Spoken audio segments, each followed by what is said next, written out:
आप देख रहे हैं नेट्रिक न्यूज, साहस सच कहने का। नमस्कार, नेट्रिक न्यूज में आप सभी का स्वागत है। मैं हूं आपके साथ सपना दुबे। लोकसभा चुनाव 2019 का तूफान तभी थमेगा जब चुनाव संपन्न हो जाएगा, लेकिन उससे पहले बयानबाजी कोई हारना नहीं चाहता। कोई भी किसी से कम विवादित बयान देने को तैयार ही नहीं है। एक बयान और फिर उस पर ताबड़तोड़ पलटवार। दरअसल लोकसभा चुनाव 2019 में भारतीय जनता पार्टी के स्टार प्रचारक और उत्तर प्रदेश के मुख्यमंत्री योगी आदित्यनाथ मंगलवार को बिजनौर से मेरठ पहुंचे और यहां जनसभा को उन्होंने संबोधित किया।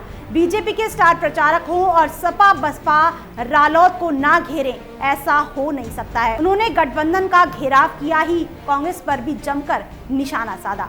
सीएम योगी मेरठ में बीजेपी उम्मीदवार सांसद राजेंद्र अग्रवाल के लिए चुनाव प्रचार करने पहुंचे थे और अग्रवाल के पक्ष में जनसभा को संबोधित कर रहे थे।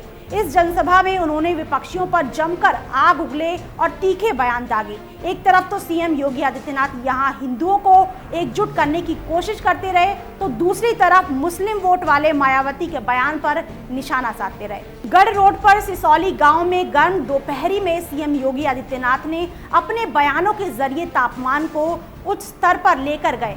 सीएम योगी आदित्यनाथ ने मेरठ के इस जनसभा में कहा है कि अगर सपा बसपा रालोद और कांग्रेस को अली पर विश्वास है तो हमें भी बजरंगबली पर विश्वास है। उन्होंने एक बार फिर हरे वायरस का जिक्र करते हुए कहा है कि हरा वायरस देश को डसना चाहता है, इससे बचने की जरूरत है। पूर्वी उत्तर प्रदेश से इस वायरस का सफाया कर दिया गया है, अब पश्चिमी उत्तर प्रदेश से सफाई की बारी है। सीएम योगी ने एक बार फिर अपनी सरकार की तारीफ में कसीदे पढ़े और कहा है कि हमने विकास के लिए मत और मजहब नहीं देखा और सबका विकास किया। हमने सुरक्षा मोर्चों पर किसी से समझौता नहीं किया, हमारे लिए जनता की सुरक्षा ही सबसे ऊपर है। मेरठ में वो पूरी तैयारी करके आए थे, तभी तो अपने तर्कस से एक के बाद एक तीर निकालते जा रहे थे। उन्होंने कहा है कि कांग्रेस अध्यक्ष राहुल गांधी अमेठी सीट छोड़कर भाग गए।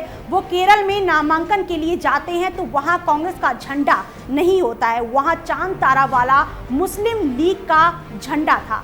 योगी ने देश को तोड़ने को लेकर भी अपनी आवाज को बुलंद किया और कहा है कि केरल में मुस्लिम लीग का झंडा था, वही मुस्लिम लीग जिसने भारत को तोड़ने का काम किया था। सीएम योगी ने मुजफ्फरनगर दंगे की याद दिलाई और कहा कि जब वहां जाटव पर हमले किए जा रहे थे तब उस वक्त सपा बसपा कांग्रेस रालोद कहाँ थे।